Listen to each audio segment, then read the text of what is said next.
نہیں مطلب بات تو کوئی نہیں. انہوں نے کہا کہ ہم چاہتے تھے کہ آپ ہوتے, مگر میں نے کہا آپ نے تو ہمیں قید کر لیا تھا تو ہم تو آ نہیں سکتے تھے. میری خواہش تھی کہ میں بھی اپنا اظہار خیال کرتا. یعنی وہ پہلے دن کی بات کر رہی تھی جس دن وزیر اعلیٰ کا جی الیکشن ہوگا. انہوں نے کہا بات, مگر اس کے بعد میں نے کہا کہ انہوں نے کہا میرے دروازے کھلے ہیں. میں کہ یہ تو عمل سے ہوگا کہ آپ کیا کرتے ہیں اس وقت جو حالات ہیں.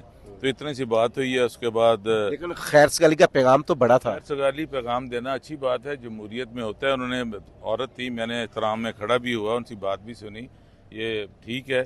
مگر آج کا جو اصل ایشو تھا نا کہ انہوں نے جس ہیزرڈلی یہ اجلاس بلایا اور ابھی لوگ پہنچ نہیں سکے تھے, اس طرح جمہوری ادارے چلتے نہیں ہیں. پنجاب اسمبلی میں آج حکومت پنجاب نے 358 ارب روپے کا اخراجات جاریہ کا بجٹ بآسانی منظور کرا لیا. اپوزیشن دیکھتی رہی اور کچھ شور شرابہ کیا, کچھ احتجاج کیا.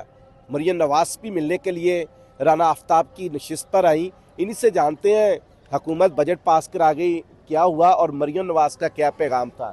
رانا صاحب, آج وزیر اعلیٰ پنجاب مریم نواز نے آپ کو خیر سگالی کے پیغام پر آپ کے پاس آ کر آپ کی نشست پر آ کر سلام کہا, اور کیا باتیں ہوئیں؟ نہیں مطلب بات تو کوئی نہیں. انہوں نے کہا کہ ہم چاہتے تھے کہ آپ ہوتے, مگر میں نے کہا آپ نے تو ہمیں قید کر لیا تھا تو ہم تو آ نہیں سکتے تھے. میری خواہش تھی کہ میں بھی اپنا اظہار خیال کرتا. یعنی وہ پہلے دن کی بات کر رہی تھی جس دن وزیر اعلیٰ کا الیکشن ہوگا. انہوں نے کہا بات, مگر اس کے بعد میں نے کہا کہ انہوں نے کہا میرے دروازے کھلے ہیں. میں کہ یہ تو عمل سے ہوگا کہ آپ کیا کرتے ہیں اس وقت جو حالات ہیں. تو اتنی سی بات ہوئی ہے. اس کے بعد لیکن خیر سگالی کا پیغام تو بڑا تھا. خیر سگالی پیغام دینا اچھی بات ہے, جمہوریت میں ہوتا ہے. انہوں نے عورت تھی, میں نے احترام میں کھڑا بھی ہوا, ان سے بات بھی سنی, یہ ٹھیک ہے. مگر آج کا جو اصل ایشو تھا نا کہ انہوں نے جس ہیزرڈلی یہ اجلاس بلایا اور ابھی لوگ پہنچ نہیں سکے تھے, اس طرح جمہوری ادارے چلتے نہیں ہیں. آپ دیکھیں کہ رات کو کسی کو نہیں پتا تھا اور 2:15 تک ہمیں کسی کے پاس ایجنڈا بھی نہیں تھا. چلیں وہ بھی ہو گیا.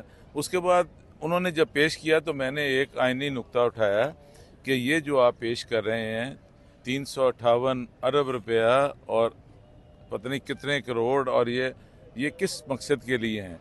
تو آئین کا جو ضابطہ کار کے متعلق یہ کنٹینیوٹی آف بجٹ ہوتا ہے. جب یہ رول 146 کے تحت پیش ہوتا ہے, اس کو پہلے یا تو منسٹر رانا صاحب ایک بات تو ویلڈ ہے نا کہ 29 فروری کو ایک بجٹ ختم ہو رہا ہے, نئی حکومت بن گئی ہے, جسے آپ مانیں یا نہ مانیں, اب اس نے اخراجات جاریہ کرنے ہیں, کچھ تو طریقہ ہوگا نا. کل پرسوں کل بجٹ ایکسپائر ہو رہا پرانا. میری گزارش سن لیں آپ, تھوڑے سے ٹھنڈے دل سے مجھے مکمل کر لینے دیں, آپ کر لیں. ایشو یہ تھا کہ کیا ایک ممبر وہاں پیش کر سکتا ہے. یہ کہہ سکتی تھی محترمہ کہ میرے پاس ہی فائنانس وزارت ہے, اس کو لے کر دیتی. قانون میں کہیں پروویژن نہیں تھی. اسپیکر صاحب نے رول 125 آرٹیکل 125 کو حوالہ دیا, اس میں کہیں نہیں لکھا کہ ممبر پیش کر سکتا ہے. پھر اس کے بعد سب سے اہم بات جو تھی کہ rule 147 of the rules of procedure میں بڑا واضح ہے کہ 2 دن کے لیے اس پہ بحث ہوگی.